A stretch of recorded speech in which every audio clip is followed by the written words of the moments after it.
So, here we are again. Welcome back to another 10 for Zen. And now I'm going to go into the second verse of Kavanagh's poem, Advent. He starts off the second verse with, "And the newness that was in every stale thing." So just picking up on two words in that line. First word to pick up on is stale. In the previous verse, the first verse, he references the dry black bread. So that's quite possibly stale bread. And I've been wondering, maybe they made bread differently in those days and it didn't go like speckled, moldy the way it does these days. Maybe it was made from sturdier ingredients and it just turned black. But then presumably the black would be a mold as well. Anyhow, he mentions the word stale here and the newness that was in every stale thing. So every stale thing, that can be stuff that has gone off. Milk, bread, whatever. Vegetables. And their going off kind of makes them new. But it's not just about things that can go off. To me, the stale is everything in our life that has become lifeless. Everything that has become stale. It could be the house you live in. It could be the car that you drive. It no longer feeds you or gives you a sense of freshness. It has become stale. Maybe your life itself has become stale. So he says, the newness. So this is a contrast.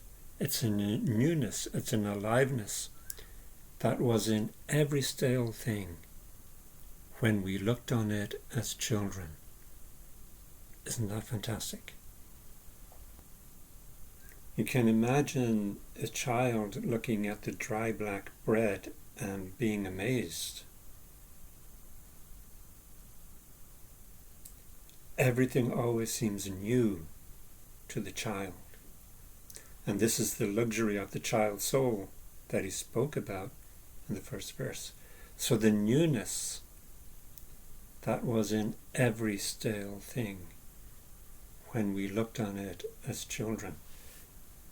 My feeling is that life, particularly our modern life with our phones and computers and screens and endless entertainment, that saps our energy. And the other things in our life easily become stale. But back to the first verse, it's through the practice of Advent, or the practices, the penances of Advent, that the luxury of a child's soul is returned. And when that luxury is returned, the child's soul, the newness that was in every stale thing, when we looked on it as children. That's what comes back to us. And that's also what comes back to us through our Zen practice, through our meditation. We regain our lost innocence, but Patrick Kavanagh is saying it as we regain the luxury of a child's soul. And we look at the world as if it is new. And that's what it is. It has become new. So he goes on. And the newness that was in every stale thing when we looked on it as children. And then he gives an example. The spirit-shocking wonder in a black, slanting Ulster hill. Now the spirit-shocking wonder in a black, slanting Ulster hill.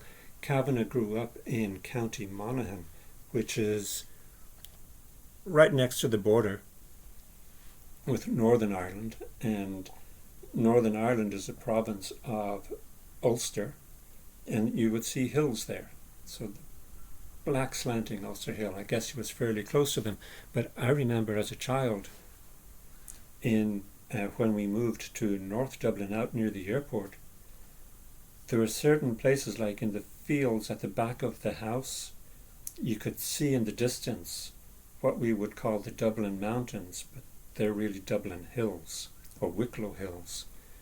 And to see them in the distance was so strange.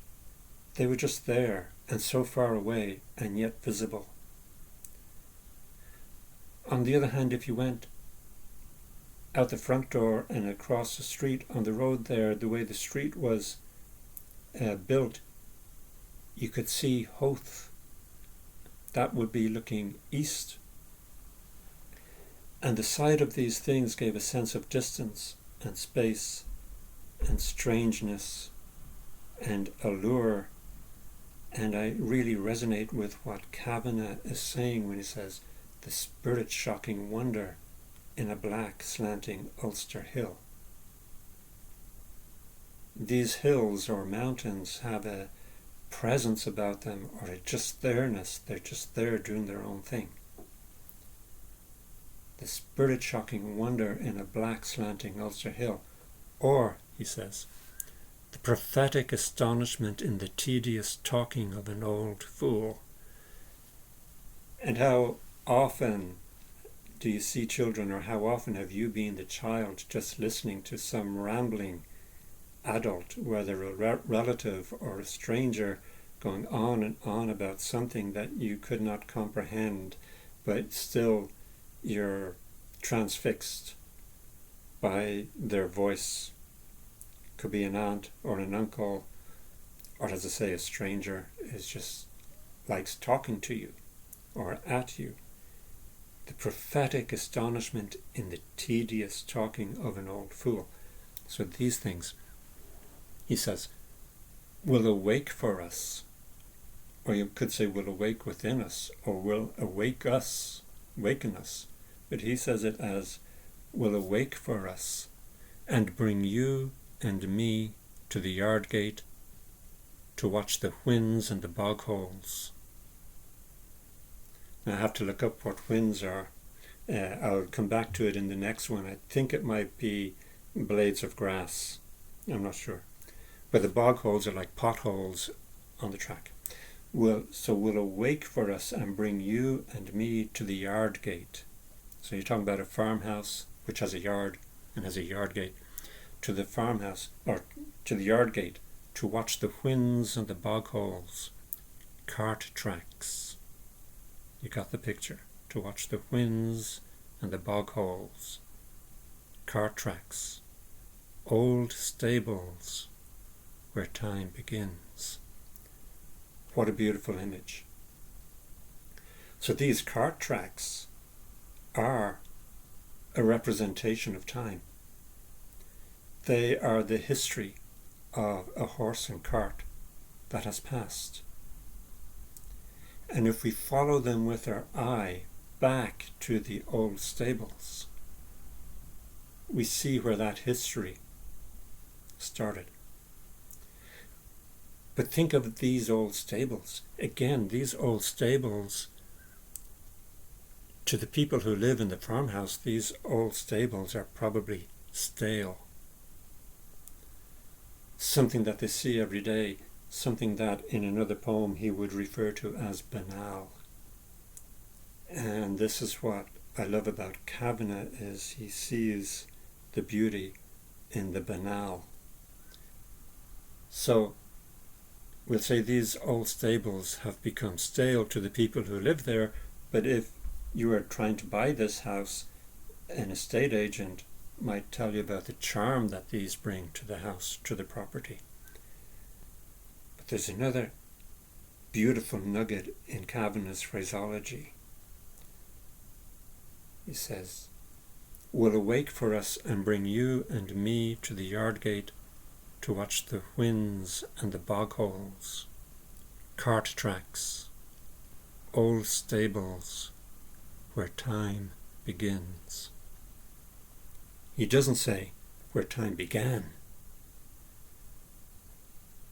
because time didn't begin at some distant point. Time begins in the present. Our awareness of time begins now. And when we follow with our eye these cart tracks back to the old stables, we can imagine that the cart had to start somewhere. It started at the stable with the horse. So we say that the journey began there. But time, our awareness of it, our sense of it, begins with that vision. The old stables and the cart tracks. That's where time begins. So that's all I've got for you now. On the next one, I will tell you what the winds are. I will find out. Okay, thank you very much. Be with you again soon.